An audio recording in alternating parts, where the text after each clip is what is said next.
How many of you feel you're a warrior? Raise your hand if you think you're a warrior.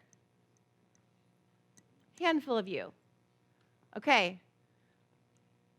The rest of you is probably thinking, like, lady, you're mad. Like, why would you ask me that? First of all, the prerequisites to be a warrior, obviously, to be a badass. Maybe a military member, maybe a professional athlete, maybe a leader of a company, but definitely not me. I couldn't be a warrior. Well, I'm here to tell you you're wrong. Being a warrior is not those things.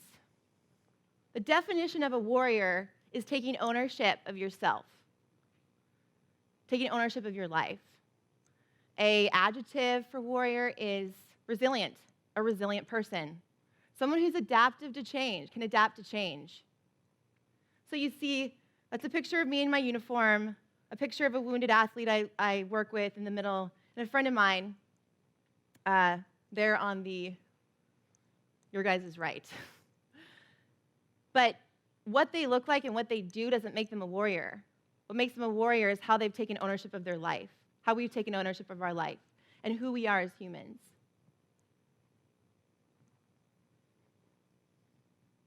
So, what I want to get into is my story here. And I want to take you back about 12 years. So 12 years ago, I was 24 years old. And so this is about 10 to 12 years ago. I was stationed in Fallujah, Iraq. And I was a first lieutenant in the Marine Corps. It was very hot, and it was a hot zone. It was in 2005, and it was during the first Iraqi election.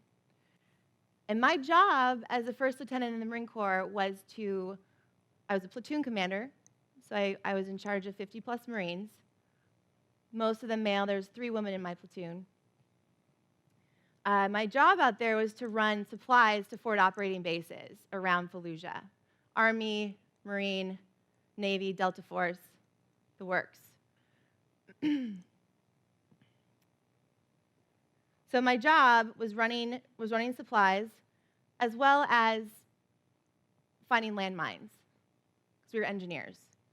So when we'd find a landmine, we'd call in the Explosive Ordnance Disposal Unit to help us out.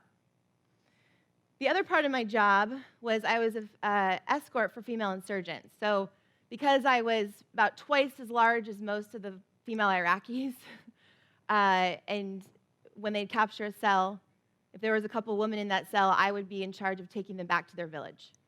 So that was my night job, and then I had a day job running convoys, and sometimes that would turn into night. So it was very, very intense time, but very awesome. I was a woman in combat before women were even acknowledged to be in combat by Congress.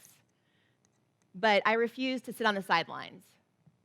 I really wasn't supposed to be out of the wire, but I refused to sit on the sidelines.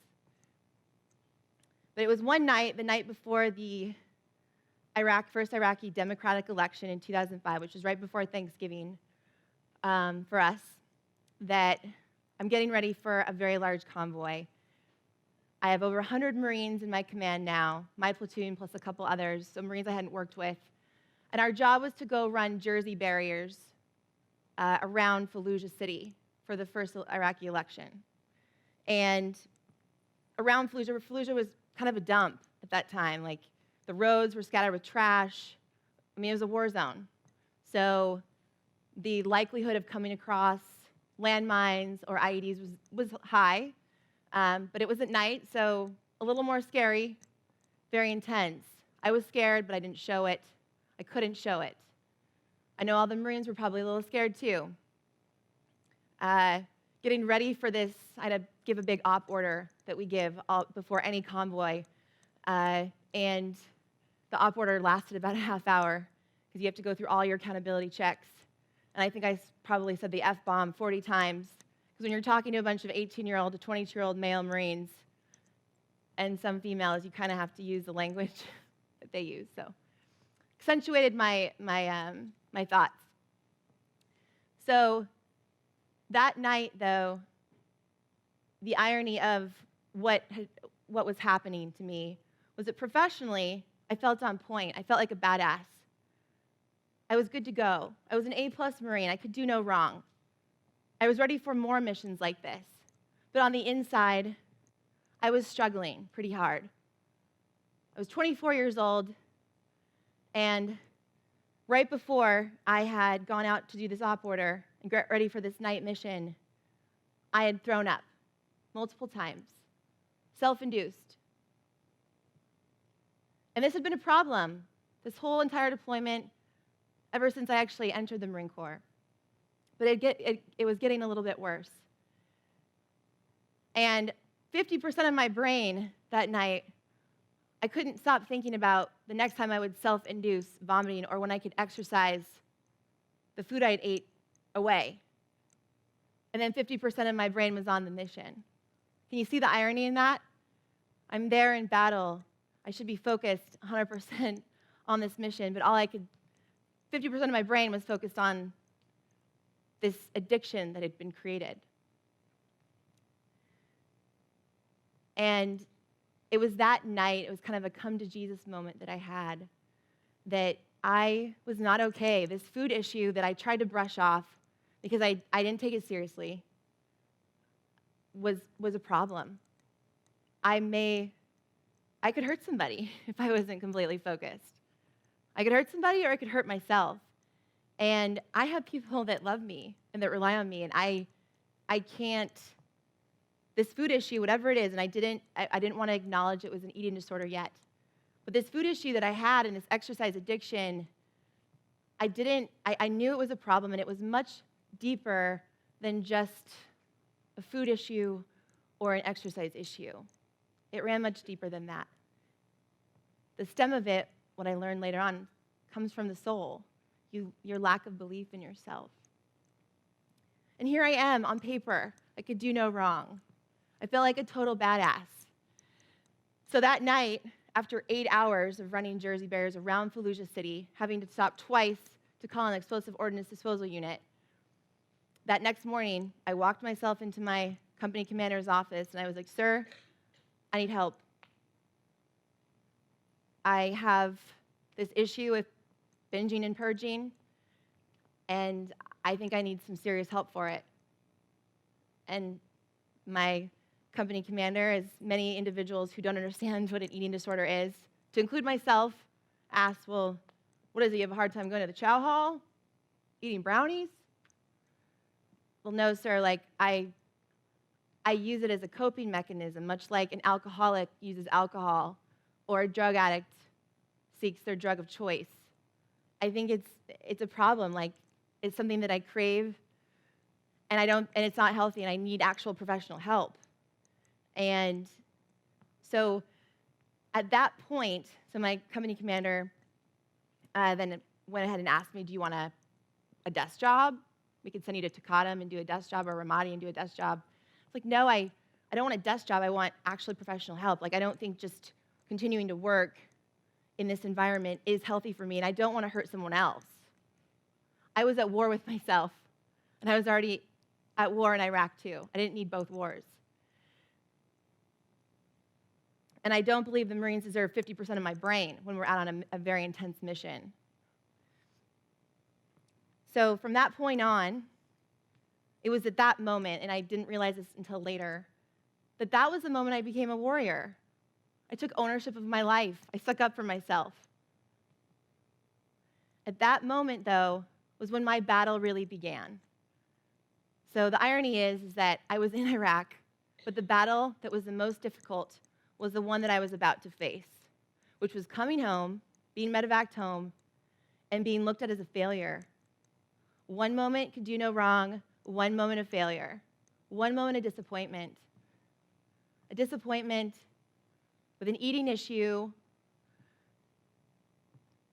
I didn't understand eating disorders very well. I just knew I had a problem. I knew that this food issue I had it appeared like an addiction, just like an alcoholic. And the military knows what to do with alcoholics. But when it comes to an eating disorder or something different, they don't. And so it was hard facing the Marine Corps, this organization I loved and I gave a lot of my time to. It was hard facing some of my family members who also didn't understand.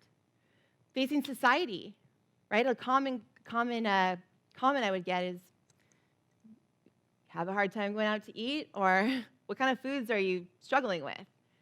It's not about the food. So it was definitely a long road of recovery, and I'm still in recovery. But again, it was that moment of asking for help when my warrior journey happened. I did all of these badass things, but what mattered is that I was finally taking ownership for my life and my health, because my health mattered, and so did my Marines. So the first medical professional I saw coming back from Iraq was a psychiatrist who fully admitted, like, hey, I don't really know much about eating disorders or what you're dealing with, but it seems like you have an issue with taking, loving yourself. And what I'd recommend is that you get pregnant, because you'll love your body then and yourself. Okay, well, I have a boyfriend that's also not really healthy. We're not getting married, and even if we were, not ready to have a kid, and I don't believe that's the way I'm going to learn to love myself. And what does that even mean? Who's ever been told, hey, you need to love yourself, be gentle with yourself? I've been told that so many times. Got it. Okay, what does that even mean? What does the action of loving yourself and being gentle with yourself mean?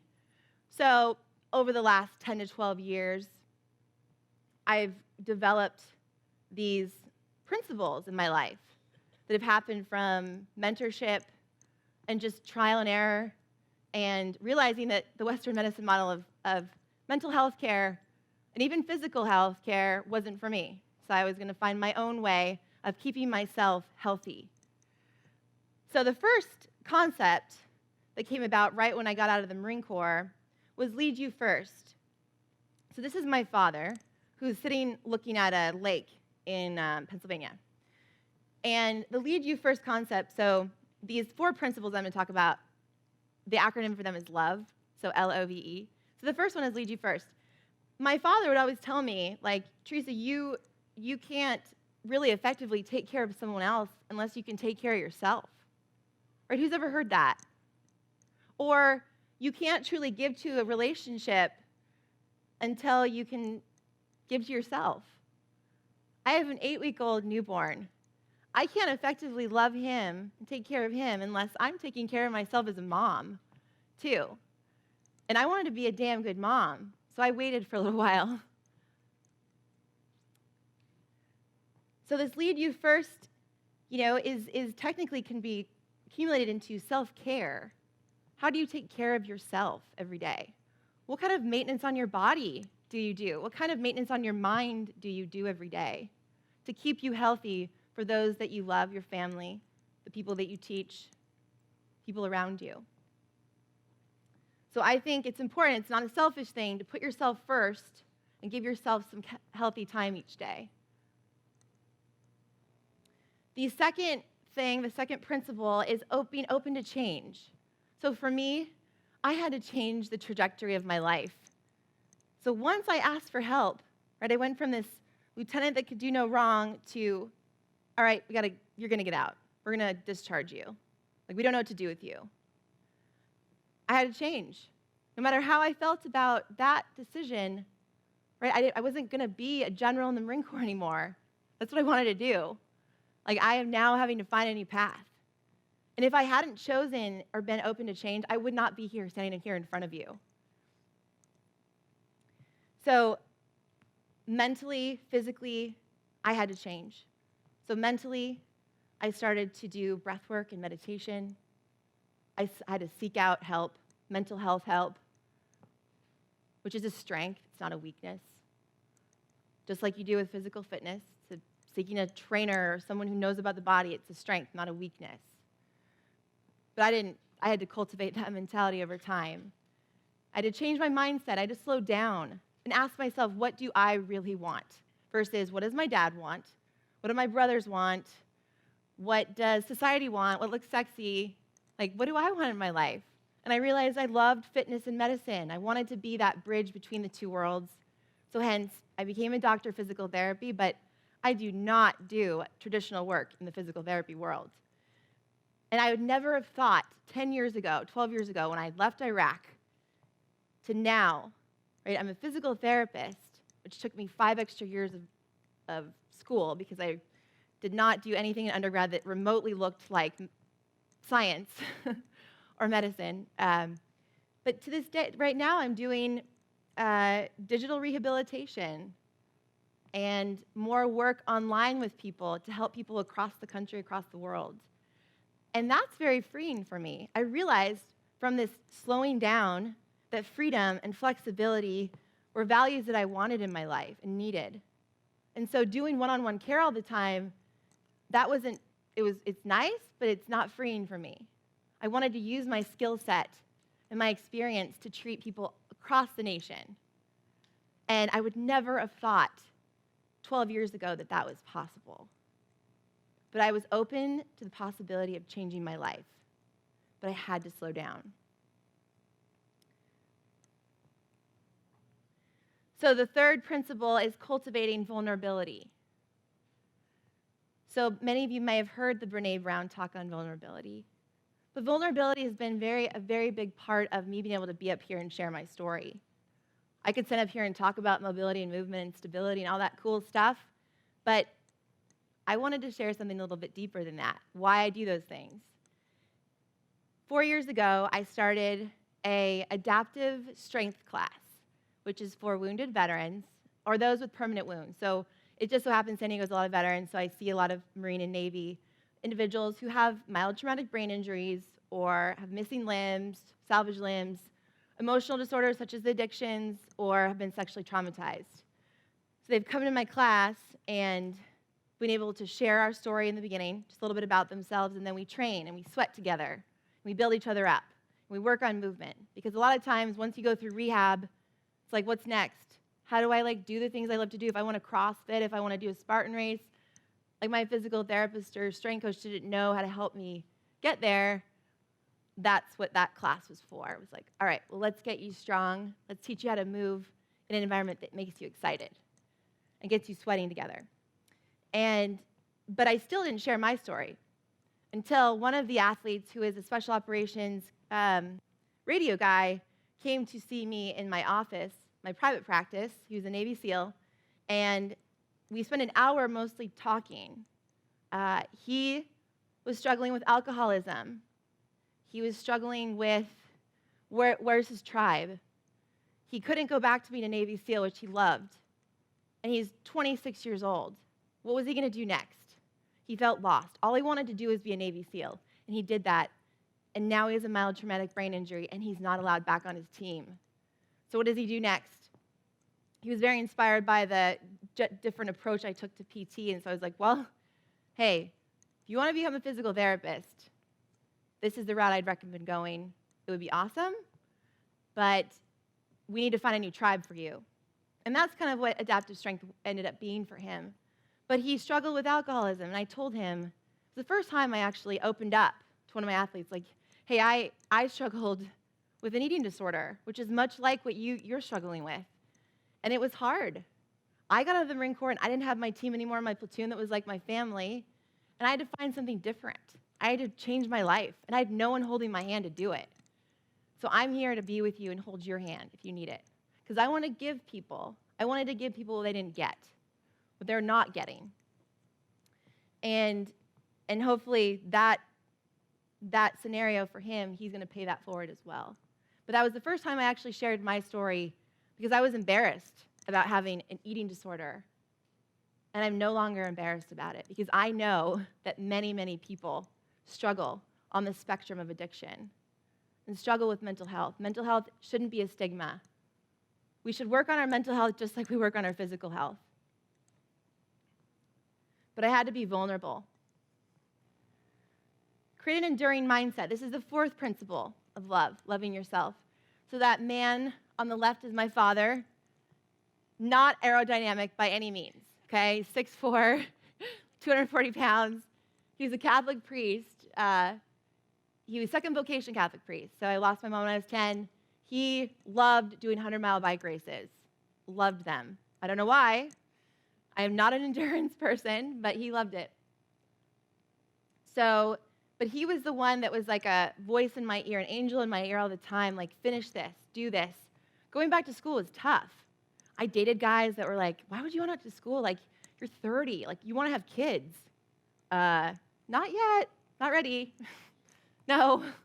And my dad was just a voice in my ear, like, keep going, get your degree. Like, once you get your degree, you can do many different things, create your own path, but just finish. But it took time to get my degree. It took time for me to change my mind, It took time for me to develop a strong meditation practice. But he was a strong voice in my ear. This woman here on the right, my friend Lisa Moffett, a former Marine lawyer, diagnosed with adrenal cancer 4 years ago. The moment she was diagnosed was not the moment her life ended. For her, it was when she just started to live. For 4 years, she battled this thing, very rare cancer. She didn't give up. She lived her life to the fullest. She hung out with the people that loved her. She did the things that she wanted to do. She traveled everywhere. She taught me so much. A good friend of mine, a part of my adaptive strength class, just passed away this last Friday. An amazing woman, and now a guardian angel for many. So the enduring mindset is key. Anybody can focus and change for a week or two, but what about years and years and years? What about knowing what you want, what values you have, and going after it? And knowing that, like, starting a new business can take 3 years to even make money, or 5 years to develop a following that you need to do whatever you want to do. It takes time. So these 4 principles, love, are the actionable things that have allowed me to love myself, and potentially can help you too. They'll lead you first, open to change, cultivate vulnerability in your life, and create an enduring mindset. So, this is me looking at myself in the mirror very intensely. What do I want? Take action towards love. Now, the last question I have for you guys is, who here thinks they're a warrior or could be one after listening to this? Okay, good. There's more of you. That's good. That's very promising. But you have to believe it, right? Do you want to take ownership for your life? Can you take that first step forward to taking ownership of your life? Then you're a freaking warrior. So the miracle of all this is that for me, I could change. I could change my path. I could change my mind. I can literally, physiologically change the way I wire my brain. I can change my body. I changed my trajectory. And I'm still changing it. I'm still tweaking it. By no means have I arrived. The madness for me would be not choosing to change. Thank you.